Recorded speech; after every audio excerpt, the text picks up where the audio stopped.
உங்களை தேடி கண்டுபிடிக்கிறதுக்குள்ள நான் பட்ட பாடு ரொம்ப கஷ்டப்பட்டம்மா. 1 ரூபாய் 2 ரூபாயா 20 லட்சம் ரூபாய். ஒரு வருஷம் வட்டியும் இல்ல அசலும் இல்ல. எனக்கு இந்த தொழில எவ்வளவு பெரிய நஷ்டம் தெரியுமா?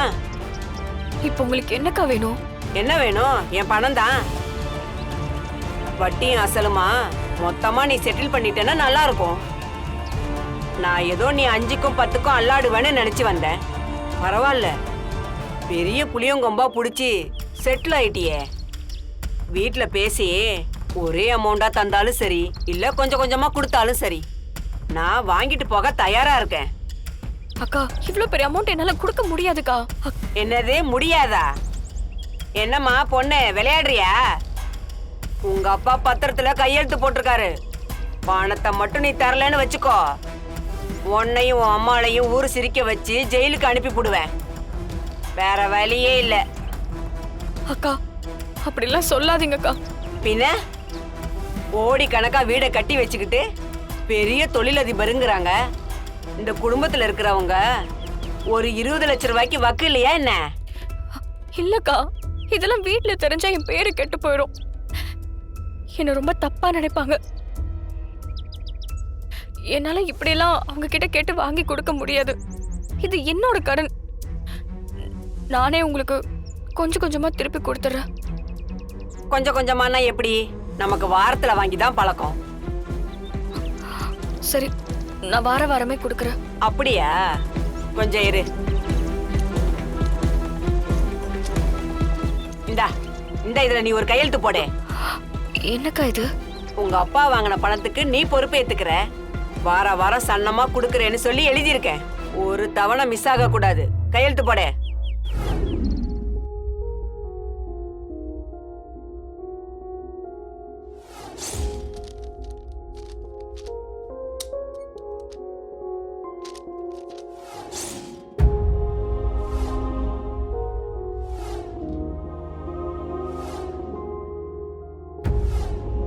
இப்ப என்ன பண்றது?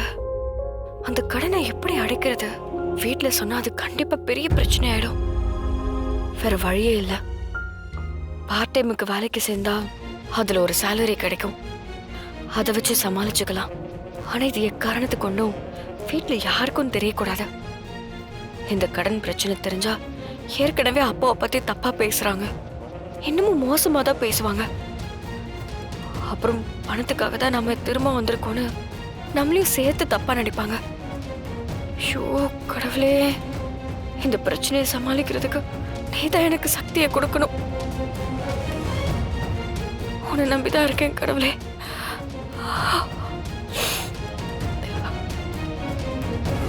நான் புதுசா ஒரு கோர்ஸ் சேர்ந்திருக்கேன். அது ஈவினிங் 5 o'clockல இருந்து 10 o'clock வரைக்கும் இருக்கு. அதான் கிளாஸை முடிச்சுட்டு வரேன்.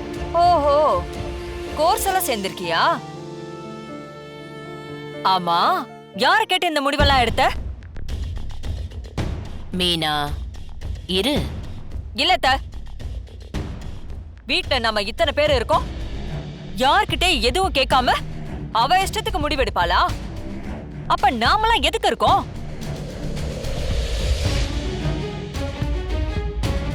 இவ தனியா பேச்சுலர் லைஃப்ல இருந்திருக்கலாமே. இவளுக்குலாம் கல்யாணம் எதுக்கு, குடும்பம் எதுக்கு? மீனா கொஞ்சம் அமைதியா இரு. தமிழ் என்ன கோர்ஸ்? இல்ல ஜனாமா, சிபி சார் அப்ராட்ல போய் படிச்சுட்டு வந்தவரு. நல்லா ஃப்ளூவெண்டா இங்கிலீஷ் பேசுறாரு. ஃபாரின் கிளைண்ட்ஸ் எல்லாம் ரொம்ப நல்லா ஈஸியா டீல் பண்றாரு. நானும் இங்கிலீஷ் பேசுவேன், ஆனா அவர் அளவுக்கு எனக்கு ஃப்ளூவன்சி இல்லை. அதான் அதை கரெக்ட் பண்ணிக்கலான்னு இப்போ இங்கிலீஷ் கோர்ஸ்ல சேர்ந்திருக்கேன். நமக்கு நிறைய ஃபாரின் கிளைண்ட்ஸ் எல்லாம் இருக்காங்கல்லம்மா, நான் அவங்க கூட கம்யூனிகேட் பண்றதுக்கு ஹெல்ப்ஃபுல்லா இருக்கும்ல. Very good. ஓஹோ, மேடம் தானா யோசிச்சு நீங்களே ஒரு முடிவு எடுத்திருக்கீங்க. அப்ப வீட்ல பெரியவங்கன்னு நாங்க எதுக்கு? எங்களுக்குன்னு எந்த மரியாதையும் இல்லையா? ஏ, எங்க கிட்ட ஒரு வார்த்தை சொல்லிட்டு போனா உன் கிரீட இறங்கிருமா? என்ன நினைச்சிட்டு இருக்க நீ? பொண்டாட்டி 10 மணிக்கு மேல வராளே, என்ன ஆச்சு? எங்க போனா? ஏதாச்சும் கேட்கணும்ல. கொஞ்சம் கூட அக்கறையே கிடையாது. ம். ம்.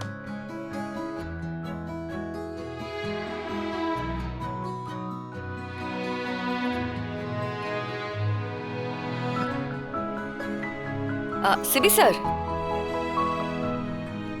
நம்ம ஆலந்தூர் பிரான்ச் இருக்குல்ல, அங்க சூப்பர்வைசர் வீட்ல ஏதோ பிரச்சனைன்னு அவர் பாட்டுக்கு போயிட்டாரு சார். இனி வரமாட்டேன்னு வேற சொல்லிட்டாரு சிபி சார். அவருக்கு பதிலா வேற ஒரு ஆளை தான் ரெக்யூர் பண்ணணும். அப்புறம் நம்ம அம்பத்தூர் பிரான்ச் ரெஸ்டாரண்ட்ல சின்மி இஷ்யூவா இருக்குன்னு சொன்னாங்க. நான் அதை சரி பண்ண சொல்லி ஒரு ஆள் கிட்ட சொல்லியிருக்கேன். மார்னிங் சரி பண்ணிடுவாங்க. அது இல்லாம இந்த மந்தோட ஜிஎஸ்டி எல்லாமே கட்ட சொல்லிட்டேன். ஃபைல் நாளைக்கு மார்னிங் உங்க டேபிள்ல இருக்கும். ஒரு டைம் வெரிஃபை பண்ணிக்கோங்க. நானும் அதை செக் பண்ணிட்டேன். அதுல மிஸ்டேக் எல்லாம் இல்ல. இருந்தாலும் நீங்க ஒரு தடவை செக் பண்ணிக்கோங்க.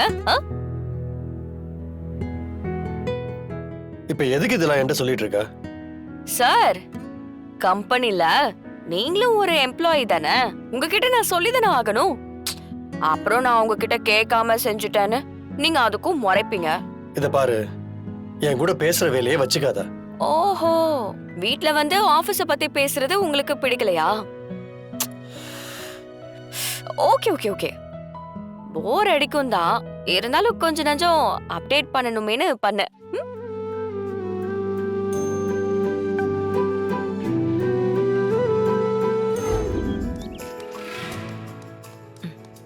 சிபி, என்ன ஜானு?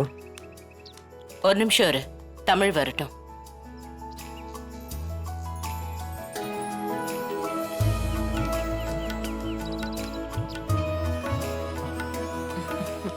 தமிழ், ஜனமா, வா கார்ல ஏறு.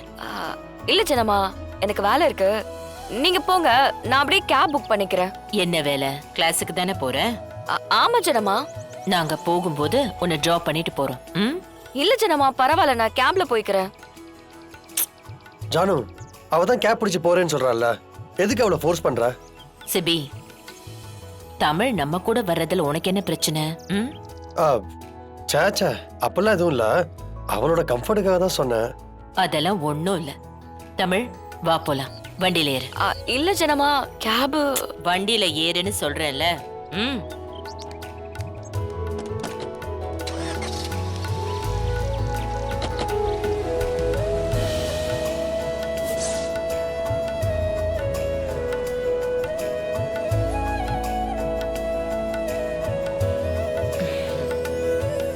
ஏன் தமிழ், மா, எப்ப முடிவு பண்ண? இல்ல, எப்ப அகாடமில சேரணும்னு முடிவு பண்ணேன்னு கேட்டேன்.